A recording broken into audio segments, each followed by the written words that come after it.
Today I'll be ranking the best Lionel Messi seasons all the way from alien to GOAT to perfect to great to good. There are 5 tiers here, and we'll be ranking them off of his individual performances, the trophies that he won coinciding in that specific season, and how he impacted that winning, not just in his statistics, but his overall performance and his ability that he's shown in that specific season. So without further ado, let's get into it. First up, we have 2004-2005. Now, his first season with the first team, and I think everyone knew he was going to be the best player in the world one day. It was a destiny. But he only made 9 first-team appearances, scoring 1 goal. Rijkaard wasn't trying to rush him into the team or anything. He knew what kind of talent they had on their hands and was trying to ease him in to not hinder his development. And I don't think it was his team either yet because it was still peak Ronaldinho, obviously. So I think this goes in is very easy good. I don't think many people would disagree with that. It's not a vintage Messi campaign. 05-06. Now this season was much better for Messi, obviously, since he had matured in age. He played a lot more, making 25 appearances. He scored 8 goals and provided 6 assists, which for a teenager, 18, 19 years old, is very good. But it's still not a vintage Messi campaign. Like, you don't think of this season when you talk about Messi's peak seasons. These 3 early seasons, I would say, 4 maybe, won't necessarily come to mind. So again, Ronaldinho's at the peak of his powers, so I think it goes towards the top of good, well, at least above 04-05 for now. Yeah. 06-07. Now, Messi took another jump this season, scoring 17 goals in 36 games, including the Ankara Messi against Getafe in the Copa del Rey, obviously. You had the hat-trick in the El Clasico at 19 years of age, which nobody had done for a while until then, at least in the El Clasico. And again, I think he had just matured more as a player, and he was like more important to that team, especially since Ronaldinho was starting his decline. And it was more clear than ever that in a few years this was going to be Messi's team, if it wasn't already at that point. So I'm going to put it at good for now, because I don't think it's a great campaign. You know what? Maybe we should change this. We'll make this S A B C, and this will be D. And then I'll feel a bit more comfortable moving this to a C, but it'll definitely be towards the bottom of C, probably. Well, I'm not exactly sure, but yeah. Next up, we have 07-08. Now, I think this season was the first world-class, this is one of the best wingers on the planet season for Messi. He started the season red hot until injuries ruined his season. He managed 16 goals and 20 assists in all competitions, which is ridiculous statistics as well. For especially not by Messi standards, but by players' standards, especially 20-year-old. That's ridiculous. But it was again a frustrating year from him because of the injuries. But the level that he showed when he was healthy was just above the first 3 seasons. He was ridiculous. Again, I think he was world class, one of the 3 best players in the world, which you couldn't say for those first few seasons. So I think this definitely goes in C. No discussion about that. And yeah, we'll leave it like that for now. Next up, we have 08-09. I think this is a comfortable A tier. This is the first superstar season of Messi. I think he announced himself as the world's best player this season. Barcelona won the sextuple, most importantly the Champions League, and Messi was a star man. He got 38 goals and 18 assists, which is ridiculous. It was his first season under Guardiola, and he would start games on the right, which he was a traditional right winger before, where you'd use his pace and acceleration. But then he would shift centrally to a false 9 role, and Eto'o would go out on the right. And this, especially against Real Madrid, this worked because he would drop deep to receive the ball between the lines, and they wouldn't see him coming. So, at least until they got used to it, and even then they couldn't stop him. But yeah, this is specifically what happened in that season was the transition from pure winger to all-around attacker, I guess, if you want to say that. And yeah, I think this goes towards the top of S pretty comfortably, and I think that's a pretty fair place to put in for now.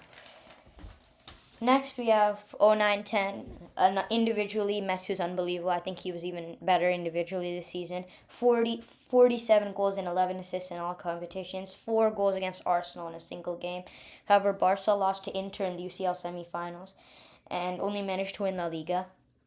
but the individual ability of Messi was at the highest point up until that season.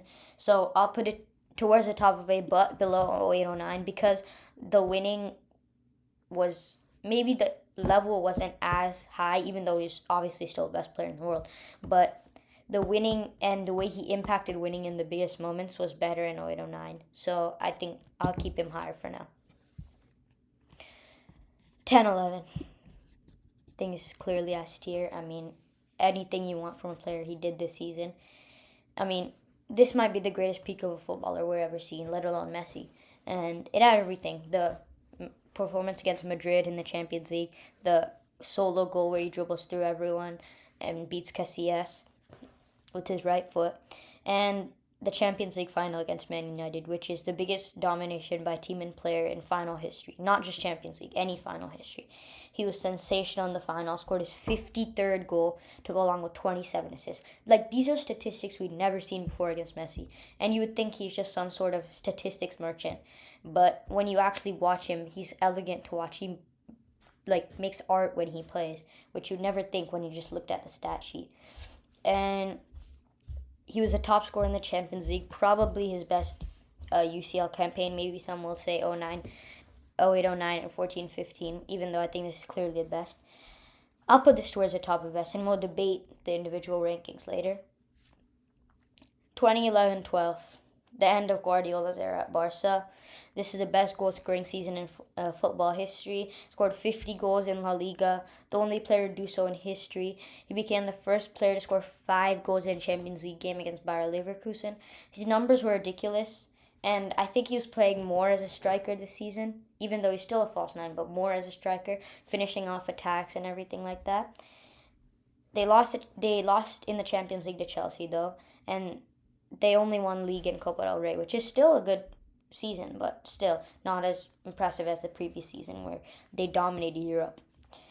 But I'll put it below 10-11. In my opinion, I know that might be a hot take because you look at the numbers, but because of the performances on the biggest stage in 10-11 were, I think, better than 11-12, obviously, because they won the UCL. So, yeah, that's my opinion on that. Next, we have 2012-2013. Now, this was another European golden shoe for Messi, like the season before. This was the first year without Pep. I think Tito Villanova came in as manager, yeah. And Messi started to carry much more weight as the match winner every single week. And he scored an insane 46 goals in La Liga and 60 goals in 50 games, which calculates 1.4 goals per match. He's also injured for April until the end of the season. So if healthy, he would have easily gotten 50 goals again in La Liga. However, in the UCL semifinals, they obviously lost to Bayern Munich, which would be a common theme in Barca's history. And they only won La Liga, but they did so with 100 points. Due to the failure in Europe and the fact that I think there were slightly better versions of Messi, even though this is one of his maybe top 5 seasons, if you just look at individualism, I think this goes in A tier, and I think he was better individually. Yeah. It's tough to say, that's the thing. I think it might just go there. I think that's where I'm going to put it for now. 2013-2014. This was a season a young Neymar, who was at this point had lit up the Brazilian league, had been brought in to partner with Messi, I think for around 80 million pounds or 80 million euros. And for this season, Messi was injured for 2 months between November and January. Obviously, his stats were still great because it's Messi. He still managed 41 goals in 46 games. But his rival, Ronaldo, scored 51 goals and won the Champions League. So he won the Ballon d'Or, obviously, which ended Messi's four-year streak from 09, 10, 11, 12. And this season wasn't the greatest. To be honest, it was a bit of a drop-off for Messi. And we also have to talk about the 2014 World Cup, which individually he was mesmerizing up until the final, where it just was heartbreaking when Higuain and the others let him down. Even Messi himself missing that chance. So I think this goes in B tier. I think it was a slightly worse season, even though it was still an elite season. It's Messi. We're comparing Messi against Messi. So none of these seasons are bad, but we're judging Messi against himself. So it's very high standards, as you can see. Next we have 2014-2015. I think this season is arguably his best season ever. I'm going to put in an S tier. I would genuinely make the argument. Luis Suarez, one of Europe's premier strikers who scored 31 goals in 33 Premier League games the previous season for Liverpool, and at this point was arguably the world's best striker, was signed to play alongside Messi and Neymar. Messi reverted back to his playing on the right wing, Neymar on the left, Suarez up top. And they formed the best front three in football history, in my opinion, MSN. They would win the Champions League, the Copa del Rey, and La Liga, completely in trouble for the second time in 6 years, and winning the Champions League for the third time in 6 also. Yeah. I think this was Messi's first world-class playmaking season where you could genuinely compare him to the likes of who is a good playmaker those days. Let's say De Bruyne. I think he was on those guys' level. He provided 28 assists and 58 goals in 57 games. In the final against Juventus, I think it's one of his more underrated Champions League final performances, even though I think only 10-11 is the one that really gets the credit, even though he's amazing in all of them, especially even 08-09. But 14-15 is ridiculous. He torched that Juventus defense, which was really good up until then. Barca won 3-0. And the personal preference, I think this is over 11-12 because I think he was a better complete footballer. And I think it's one of his 2 most complete years, which we're going to get to another one later. But yeah, I have this one in S comfortably, one of his top 3 seasons most easily. Next we have 2015-2016. Now this season was ridiculous for Messi individually. He had 41 goals and 24 assists in 49 games, which is, again, just ridiculous. But he struggled with injuries this season, and he missed 2 months. And Barca only won the Copa del Rey. And I think this was Neymar and Suarez's. Suarez obviously won the Pichichi and European Golden Shoe this year, outscoring both Messi and Ronaldo. And Neymar was playing more as a number 10, and he was absolutely brilliant. His performances were ridiculous that season. So yeah, I think this is a pretty comfortable A. I got it around here because I think he was the level that he showed in 12-13, his stats were still ridiculous, and I don't think he was as good in 15-16 in my opinion.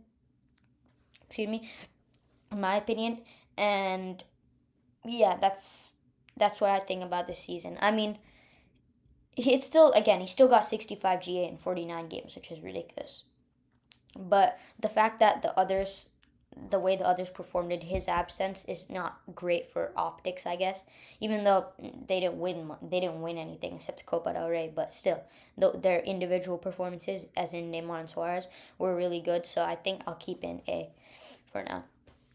2016-2017. This was another year where Messi won both the Pichichi and the European Golden Shoe, getting 54 goals and 19 assists in all competitions. And I think this is one of his more underrated seasons, given it was last year of MSN, and this was a season where he silenced the Bernabeu with that goal and showed his shirt to the fans. Also, the 6-1 comeback or remontada against PSG happened.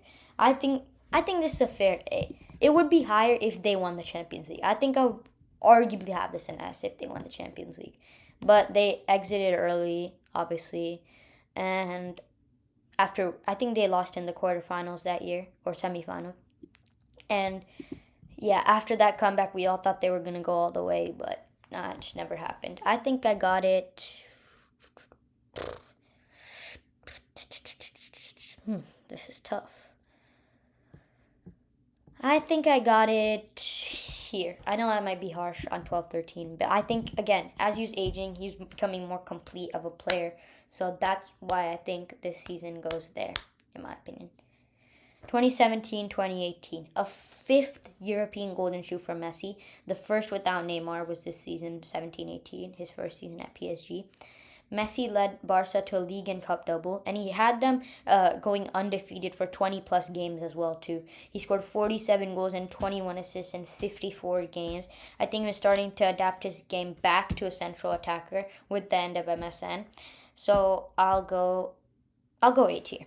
I think 12-13 has to be ahead. Surely it has to be ahead for the freakish numbers he put up. And I think think I got it like that. My opinion. Because Neymar wasn't there to carry more of a load. And Neymar had a pretty poor season compared to his other Barca seasons in 16-17. But yeah, I think that's pretty fair. 2018-2019, let me make this very clear. This is going in S tier. I think 14-15 was an inch better because they won the treble. But this is arguably the most complete version of Messi any player has ever seen. I think that and 14-15 are sort of battling it out for that title. 51 goals and 22 assists while carrying the worst Barca team in years, winning yet another golden shoe, which would be a 6th European golden shoe this year. It was just ridiculous stats from Messi, and obviously he had them on track to win the Champions League and win the treble, in fact. But Anfield happened. Divock Origi, Trent Alexander, and the boys, they just did a madness and ruined Messi's legacy. Because I think if he had won the treble that season, this would have gone down as his best season. I think this would have gone down as his best season, undoubtedly, in my opinion. But that's like half of the season, so I can't just say if he had done that. So yeah, but I think he was doing everything for the team. I think this was his peak playmaking season because I think he was actually on par with De Bruyne this season. Those two were probably the two best playmakers in the world. I think you could order them in whichever way you want, and you add that fact that Messi was still probably one of the top 2 best goal scorers in the world. The best dribbler in the world, the best creator, the best interlinker, the most creative player, like all of those things. You just add all of that together and you get arguably the top 3 greatest peaks in football history. Top 2 for me, comparing alongside 14-15 Messi. Maybe you have other players there, I'm not exactly sure. But yeah, I got it there. I don't think this needs to be explained. This is just my preference because I saw this season with my own eyes and I know how great he was. Yeah. 19-20 Messi. This was still an excellent season for Messi, getting 31 goals and 27 assists, but the 8-2 against Bayern ruined it. Once again, Bayern taking Messi's change, ruining his legacy. And I think this goes in B. I'm going to be honest. I got a B because he was still great, but the team sucks. So how it's going to go is D is where his raw early seasons, C is where he sort of stepped up, B is individual seasons where the team had no success, and A is just they're a bit unlucky, but they're missing one piece, and S is the best seasons we've ever seen in football history. So that's kind of the way I'm going to interpret the seasons. So yeah, I think I got 19-20 Messi there because he was, at this point, Suarez was declining. I think this is one of his last. I think he left the next season for Atletico Madrid, and he was declining at this point. He was not 15-16 Suarez, that's for sure. And he was sort of just having to score goals himself. So I think I got it at B tier. 2021 Messi. This was the last season of Messi at Barcelona, the end of the greatest era in football. He still scored 38 goals, which is crazy to say, and led a weak team to the Copa del Rey, but the UCL success was non-existent. They lost to PSG in the round of 16, so I think this also goes in B. Very similar to 1920, but I think above because he actually won. And even though this season, I think... But the Copa America, he's one of the top 2 best players in the tournament. I think he was probably the best player in the tournament alongside Neymar. And he obviously broke his dry spell at the international level, winning the Copa America for Argentina. And I don't know if that takes it above 13-14. I think it might. But I think he was better individually in 13-14.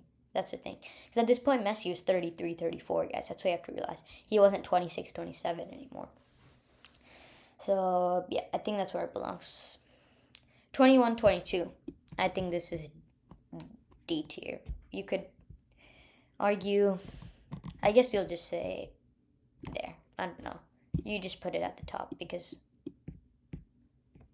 maybe even there, honestly. Probably Messi's worst club season in over 10, 12, 13 years, even though he still got 20 GA in the league, which by his standard is not good. And he was adapting to PSG style, and he should have been playing as a number 10, not a wide. Maybe he could have been playing behind Neymar and Mbappe up top, and they could have played a diamond formation. So I think it goes in D tiers. Only 6 goals, 14 assists in the league. And PSG with that super team didn't manage to do anything in the UCL, only just dominating Ligue 1 like they always do until last season where they everyone knows, if you're watching now, they won the Champions League. Finally. But anyways, yeah, I think this season, I think it's one of Messi's worst seasons, and I don't like, it's hard to say, like, mm, it's hard to say though. Mm,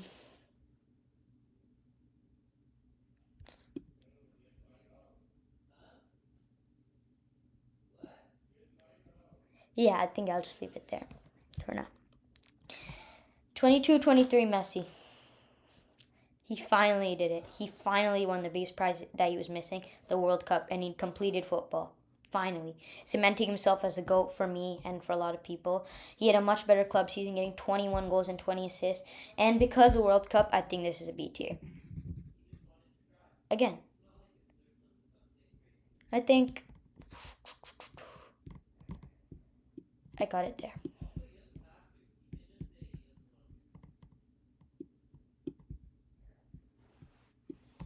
Yeah, that's good. 23. Yeah, by the way, that's where I'm putting it, by the way. 23-24 Messi. Messi moved to Inter Miami at this point, and he's just enjoying it at this point. He's 38, but I'd still argue he's one of the top 5 best players in the world. On ability, I think he's the best easily. But I'll go D tier because he won the Copa America, but was battling injuries and wasn't one of his vintage international tournaments. So yeah, I think D tier is fair. I think it'll go here. We'll say, yeah. So that's my list. I hope you enjoyed it. For me, this is the best player of all time, and being able to watch him, especially in 18-19, which that's why that season is like so important to me. And obviously, he was great too. I'm not just like gassing it up because I watched him, but like I watched him live, and he was just really good. So let me know which one you'd like me to do next. It could be anything, clubs, teams, podcasts, anything. And I'll see you on the next video I make. Peace.